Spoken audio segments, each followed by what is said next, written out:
Okay, let's talk about why your glutes aren't growing. One, now you cannot be lean by stripping back body fat, okay, and grow your glutes at the same time. It's just impossible. In order to grow your glutes, you need to be in calorie surplus.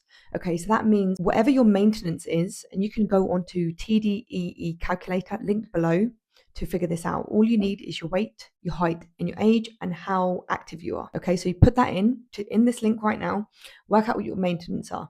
So if you're 60 kg, that will show what you need to eat on a day-to-day basis in order to stay where you are. Okay. So if you've got a flat bum, you need to go up by maybe 250 calories. Okay. Give that a go for a couple of weeks and then record your weight every day and average it at the end of the week. Okay. And check in with yourself every week and see if you're going up in the scale, take progress photos and see how you're progressing over time. Okay. And this is going to take time. It's not a quick fix. It's not going to happen in a few weeks. But if you start with a calorie surplus, you should slowly start to see your weight going up a bit. Okay. Now you need to eat more protein, carbohydrate, and overall calories. Fats are very healthy. Your avocado, your nuts, your oils, these are good for you to eat. Okay. It supports hormone imbalances as well. So if you're around your cycle, really good to up your fats. Okay. And you want to be aiming for, so if you weigh, let's say 60 kg, you want to be aiming for 1.6 to 2.2 grams of protein per body weight. So if you weigh 60 kg, around 120 grams, 110 grams of protein every day. Okay. And yeah, you're going to gain a little bit. That's just part of the process. Here is what I used to look like when I was lean. This was when I was getting ready for a shoot. And this is where I am now. Yeah, I'm getting a bit podgier, but that's just part of the process and I have to accept that. 2 is you're not getting stronger. You're just chasing glute growth. But if you go to the gym and you try to chase strength, you're going to start to see the results over time. So your goal should be just to get strong.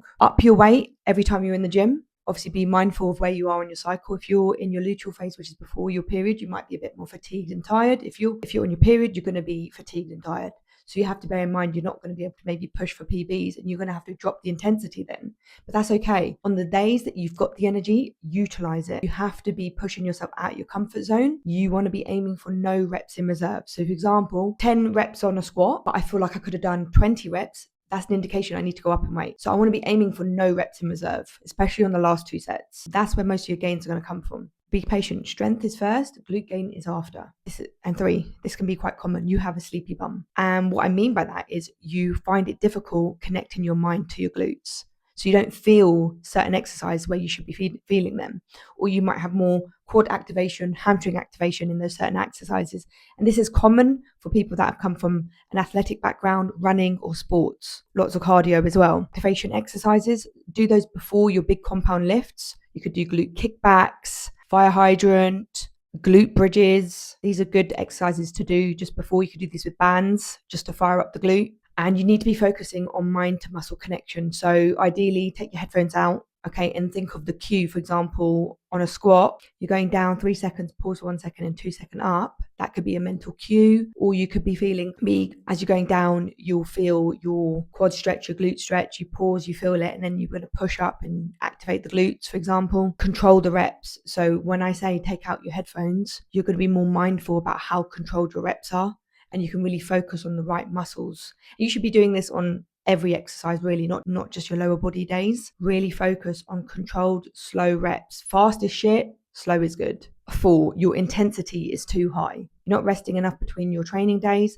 And when you're doing these big compound lifts, i.e. your RDLs, your hip thrusts, your squats, you're not resting enough between those sets. If you're resting a minute and then you're going again and you're doing heavy lifts, how does your muscle have the time in order to regroup and rest? It's been scientifically proven you need to be resting between 2 to 3 minutes, especially on these big lifts. I rest between 3 minutes on every RDL, squat and hip thrust. I've seen a lot of growth. And yeah, you absolutely need your rest days. Rest days, do something light, stretching, mobility, go for a walk, swim, Pilates, yoga, whatever it is. Most growth happens when you're resting, i.e. sleeping. Are you getting 8 hours of sleep a night? If you're not, you need to fix that first. 5, your intensity is too low.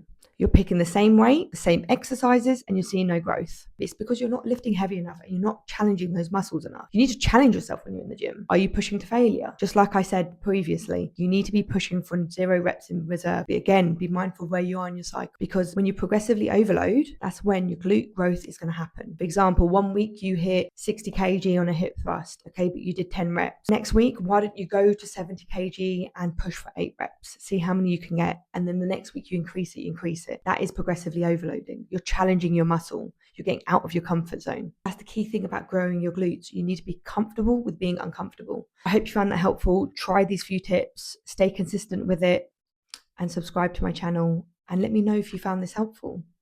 Stay tuned for more.